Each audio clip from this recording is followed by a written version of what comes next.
అసలు ఏంటి సార్ తప్పు? నా గురించి మీకేం తెలుసని? రేపు ఫోన్లో మాట్లాడింది నేను విన్నాను. నీకో మాట చెప్పనా తమ్ముడు? ప్రేమలో ఓడిపోయిన వాళ్ళకి 2 రీజన్లు ఉంటాయి. ఒకటి సిచ్యువేషన్స్, 2 వాళ్ళ మీద వాళ్ళకి నమ్మకం లేకపోవడం. నీ మాటల్లో ప్రేమ కనిపిస్తుంది కానీ లైఫ్లో గెలవగలను అని అయితే నమ్మకం కనిపించట్లేదు. సిచ్యువేషన్స్ అలా ఉన్నాయి సార్. సిచ్యువేషన్స్ ఎప్పుడు పర్ఫెక్ట్గా ఉండవు, మనమే పర్ఫెక్ట్ అవ్వాలి. ఏ పేరెంట్స్ అయినా కోరుకునేది ఏంటి? సెక్యూరిటీ. అది తప్ప కాదు కదా.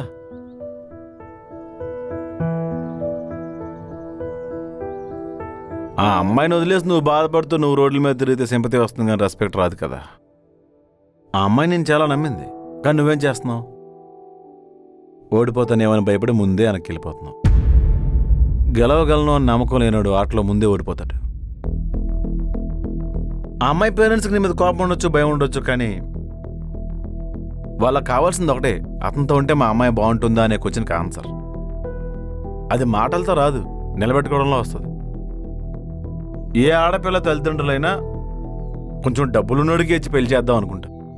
వాళ్ళకి కావాల్సిన డబ్బులు మాత్రమే కాదు, కూతురు సంతోషం కూడా. ఆ నమ్మకాన్ని నువ్వు సంపాదించుకోవాలి. ఇదంతా కాదు తమ్ముడు, ముందు నువ్వు జాబ్ తెచ్చుకో. నీ పేరు వినగానే వాళ్ళ ఇంట్లో రెస్పెక్ట్ రావాలి.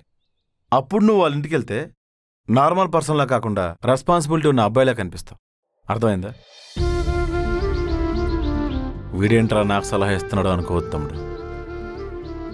నాలాగే నువ్వు కూడా బాధపడకూడదని చెప్తున్నావు. ఎలా పోషిస్తావని అడిగే రోజుల నుంచి ఎలా చూసుకుంటావు అడిగే రోజులు వచ్చేసాయి.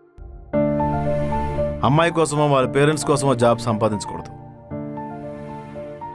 నీకోసం జాబ్ చేయి. ఇంట్లో రూపాయి అడిగే రోజు నుంచి నువ్వు ఇంటికి రూపాయి ఇచ్చే రోజు రావాలి. అప్పుడు అద్దంలో కొత్తగా కనిపిస్తావు.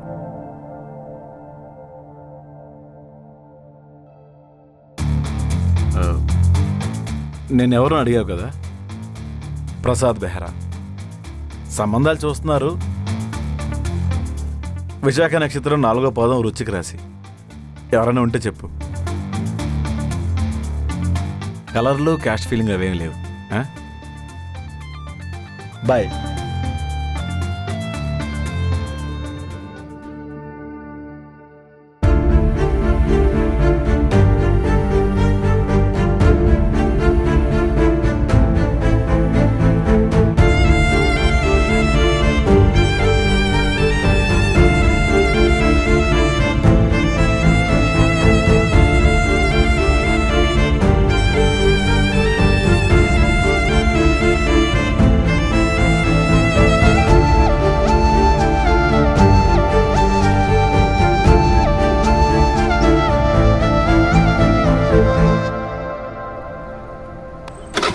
రే మావా, రే ఏంట్రా నువ్వు గంటల గంటలు ప్రిపేర్ అవుతున్నావు, ఇంటర్వ్యూకి వెళ్తున్నావు వస్తున్నావు, అసలు టైంకి తిని పడుకుంటున్నావా? రే ఇప్పుడిప్పుడే లైఫ్ మీద క్లారిటీ వస్తుందిరా. కానీ వంశీ, మన నవ్వు కోసం ఎదురు చూసేవాళ్ళు, మన కోసం ఏడ్చేవాళ్ళు, మన కోసం స్టాండ్ తీసుకునే వాళ్ళు దొరకాలంటే అదృష్టం ఉండాలిరా. నాకు అదృష్టమే మధు. ఆ అదృష్టాన్ని వదులుకోవాలనుకోవట్లేదురా.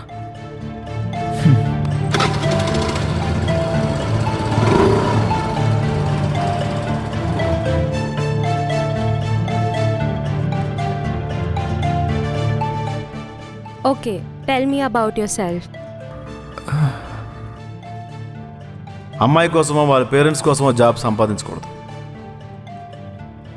నీకోసం జాబ్ చేయి. My name is Madan and I'm from Srikakulam.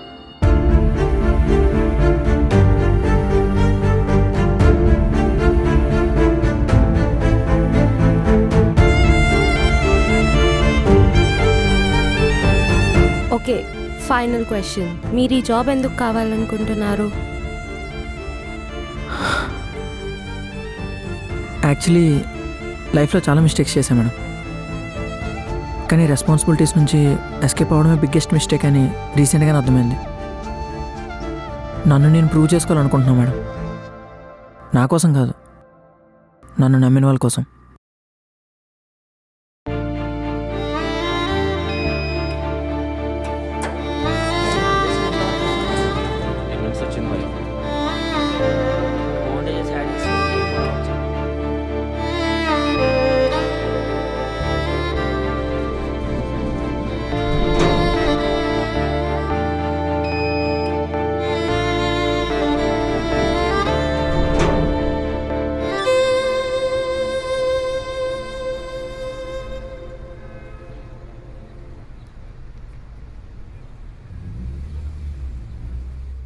Congratulations, Madan.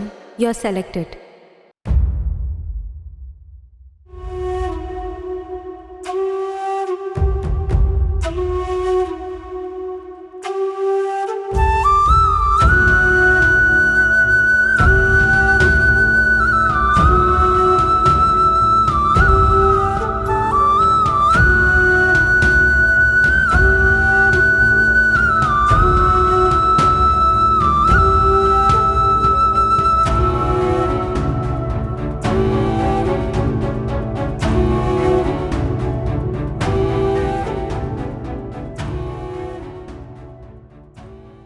నేనెంత చెప్పినా వినట్లేదండి.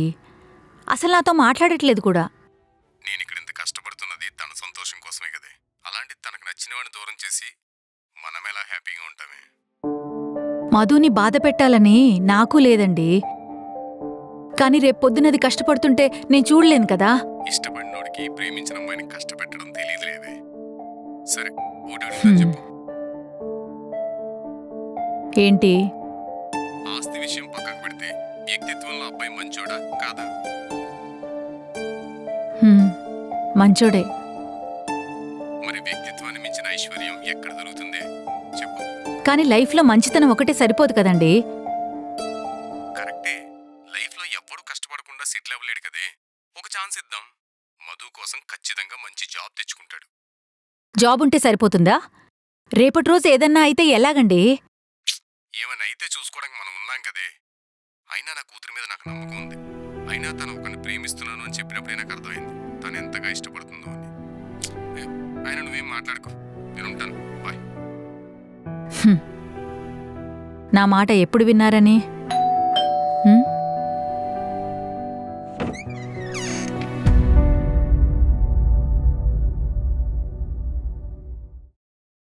ఆంటీ, ఒక 5 minutes మాట్లాడొచ్చా? నేను మధుని ఎక్కడి నుంచి తీసుకెళ్ళిపోదామని రాలేదంటే, మధుని మీ నుంచి దూరం చేద్దామని కూడా రాలేదు. ఒక అమ్మగా మీరు భయపడడంలో తప్పలేదంటే, మా ఇంట్లో ఒక ఆడపిల్లున్నా మా అమ్మ కూడా అలానే ఆలోచిస్తుందేమో. ఇష్టపడమే ప్రేమ అనుకున్నాను అంటే, ఇష్టమైన వాళ్ళ కోసం నిలబడమే నిజమైన ప్రేమని మధుని చూశాక అర్థమైంది.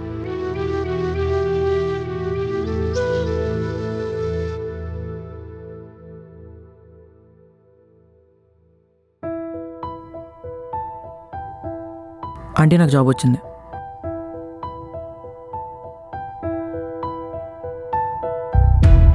అయినా జాబ్ తెలుసా ఉంటే ఆంటీ, జాబ్ వచ్చినంత మాత్రాన నేను సక్సెస్ అయినట్టు కాదు. ఈరోజు నేను పెద్ద సక్సెస్ అవ్వకపోవచ్చు, కానీ లైఫ్లో ఓడిపోకుండా నిలబడే ధైర్యం ఉంది. అది మధు వల్ల వచ్చింది ఆంటీ. ఆంటీ, ఆ పేపర్లో ఉన్న శాలరీ కంటే మధు నా పైన పెట్టుకున్న నమ్మకానికే విలువ ఎక్కువ. లైఫ్లో సీరియస్నెస్ లేదని నాన్న రోజు తిట్టేవాడంటే అప్పుడు నాకు అర్థం కాలేదు. ఇప్పుడు మధుకి నాకు మధ్య చేసిన దూరం వల్ల అర్థమైందంటే లైఫ్ అంటే ఏంటి అని. చిన్నదో పెద్దదో జాబ్ అయితే వచ్చేసిందంటే, అంటే నేను మధు అడిగిన 10 అయితే ఇవ్వలేకపోవచ్చు, కానీ 10లో 8 అయినా ఇవ్వడానికి ట్రై చేస్తా. మీ కాల్ కోసం వెయిట్ చేస్తానంటే.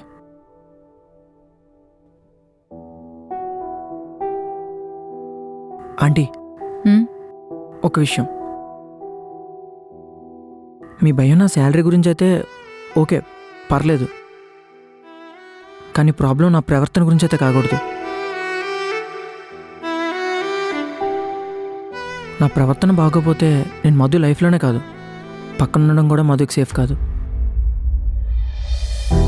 వస్తానండి.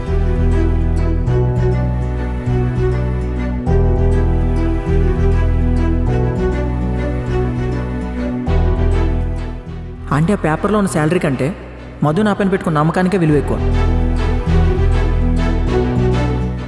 కరెక్టే, లైఫ్లో ఎవ్వడూ కష్టపడకుండా సెటిల్ అవ్వలేడు కదే.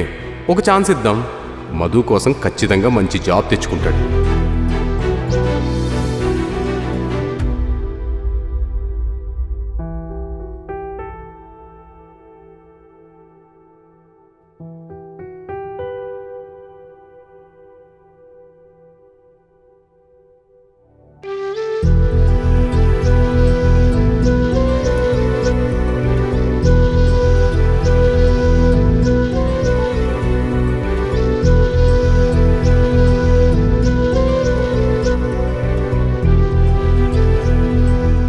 అమ్మా మదన్ వచ్చాడా?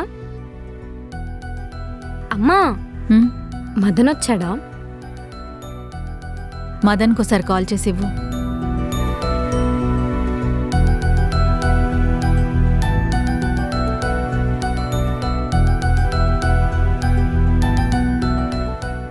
హలో,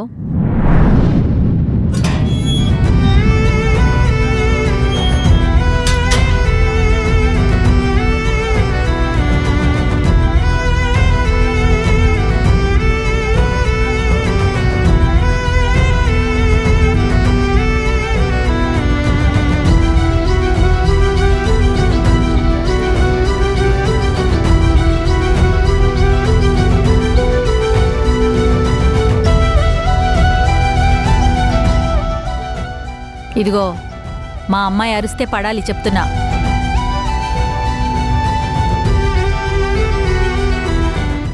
కొట్టిన పడతానంటే అలిగితే బుజ్జగించాలి. ఊళ్ళో పడుకొని పెట్టుకొని బుజ్జగిస్తానంటీ. మా అమ్మాయికి బట్టలు ఉతకడం రాదు. నాకొచ్చు ఆంటీ, నాకొచ్చు. ఇల్లు తుడవడం కూడా రాదు. అయ్యో ఆంటీ, నేను తుడుస్తానా ఆంటీ, నేను తుడుస్తా.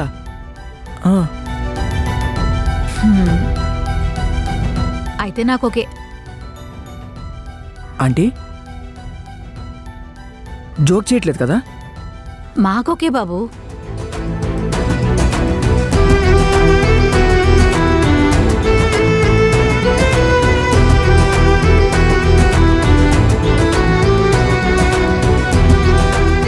పెళ్లి కల వచ్చేసిందే నాకు, తాలిబొట్టు కట్టేస్తాలే నీకు.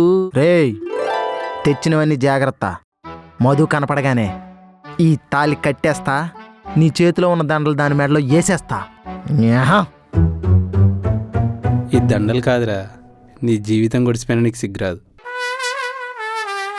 ఆ, అక్కోయ్, మధు ఎక్కడా? నువ్వెందుకు వచ్చావురా? హా? నువ్వే కదే మధునిస్తాను రమ్మన్నావు. అందుకే నా చేతిలో తాలి, ఆడి చేతిలో దండలు అట్టుకొచ్చేసా. అయ్యేం అవసరం లేదు.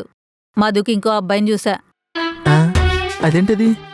ఆడికి చెప్పాను కదా నీ మీద కన్నేసి ఉంచమని, ఆడు నాకేం చెప్పలేదు. రేపిచ్చి మధుని చేసుకోబోయేదే మా మదన్ బాబు. బోడి నీకెందుకు చెప్తాడ్రా? ఆ, మా మదనా? ఆ. ఆడికి అక్క మీద కన్నేసి ఉంచమంటే అక్క కూతురికే కనుక్కుంటాడా? రేయ్, ఆ అబ్బాయి చాలా మంచోడు. అంటే నేను ఎదవనా? అంతేగా. ఒట్టేసి మరీ చెప్పావు కదే మధుని నాకు ఇస్తానని. చిన్నోర్మై, ఒట్టేసింది నీ మీదరా, నా మీద ఏమన్నా వేసుకున్నానా? నిన్ను నమ్మి రెండోసారి కూడా వచ్చాను చూడు, నా చెప్పుతో నేను కొట్టుకోవాలి. కొట్టుకో కొట్టుకో. రే పదరా. అన్నాయ్, ఈ దండలు ఏం చేయాలి? నా ఫోటో ఇస్తాను, దానికి వేసే దరిద్రం వదిలిద్ది. ఏ పోరా, ఓ ఏగేసుకుంటూ వచ్చాడు అదవా.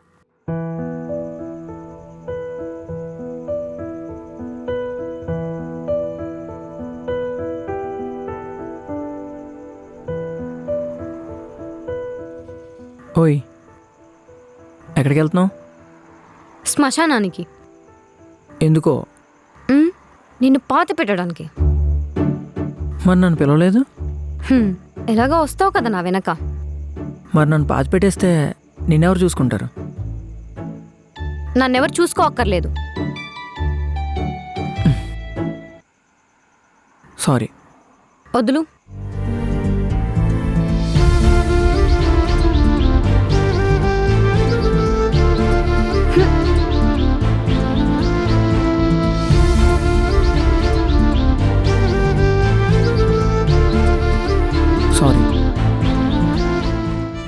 సారీ చెప్పా కదా.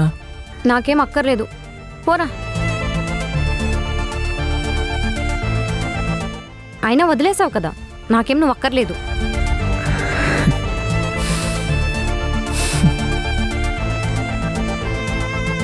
ఎంత ఏడ్చానో తెలుసా?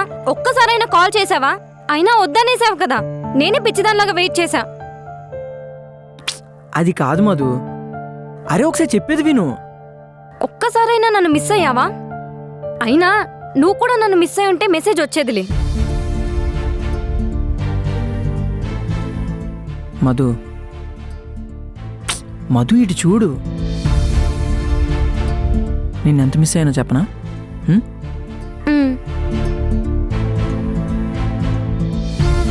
చిన్నపిల్లలను చేసే మారాన్ని, గొడవలను చూపించే కోపాన్ని, ఆ కోపం తర్వాత వచ్చే అలకని, ఆ అలకని పోగొట్టడానికి నేను చేసే ప్రయత్నాన్ని, ఇలా నువ్వు చేసే ప్రతి చిన్న అల్లరిని నేను చాలా చాలా అంటే చాలా మిస్ అయ్యాను మధు. మధు నేను నీకు ఒకటి చెప్పనా? ఒక అబ్బాయిని తన గర్ల్ ఫ్రెండ్లో నీకు ఎక్కువ ఏమంటే ఇష్టమని అడిగితే వాడు తన హెయిర్ అంటే ఎక్కువ ఇష్టం, తన ఐస్ అంటే ఎక్కువ ఇష్టం, తన స్మైల్ అంటే ఎక్కువ ఇష్టం అని చెప్తాడు. అదే క్వశ్చన్ నన్ను అడిగితే నీలో ఎక్కువ ఏమి ఇష్టమని చెప్తానో తెలుసా?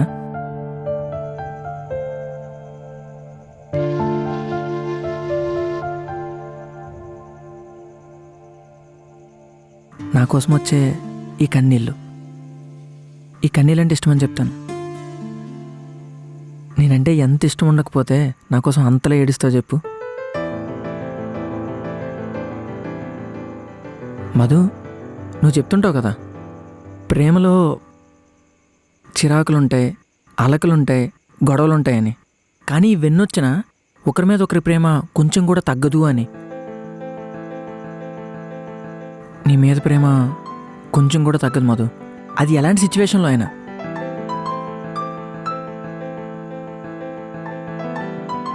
మధు, నువ్వు కేవలం నా గర్ల్ ఫ్రెండ్ మాత్రమే కాదు, మీ అమ్మ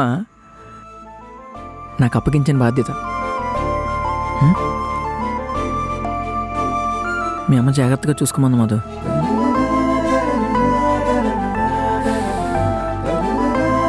మాటిస్తున్నాను, నేను జాగ్రత్తగా చూసుకుంటాను. స్టిక్ తీసుకురా.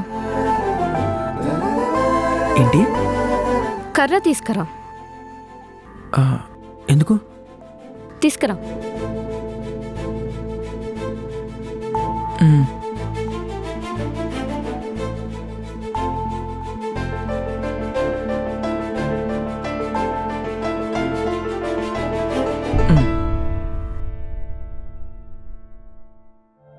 నన్ను వద్దంటావా?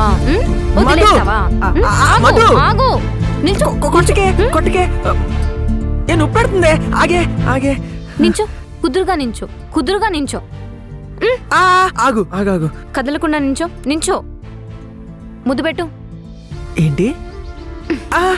ముద్దు పెట్టో. ముద్దు కూడా అడుక్కొని పెట్టించుకోవాలా? వద్దు, పెడతాను.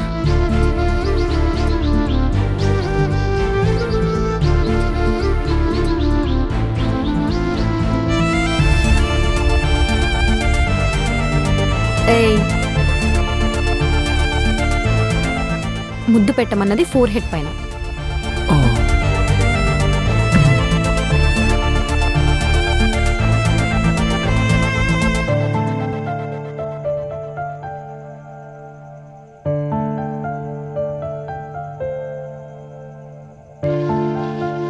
చాలే.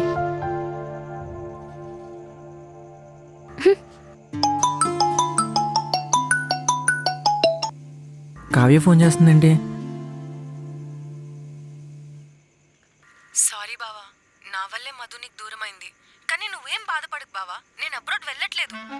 నాన్నకు నువ్వంటే ఇష్టమని చెప్పాను. నువ్వు జాబ్ కూడా చేయక్కర్లేదు. నాన్న నీతో బిజినెస్ పెట్టిస్తా అన్నాడు. ఇప్పుడు మీ ఇంట్లోనే ఉన్నాం బావా. నువ్వు అర్జెంట్గా బయలుదేరి ఊరు వచ్చేసే బావా.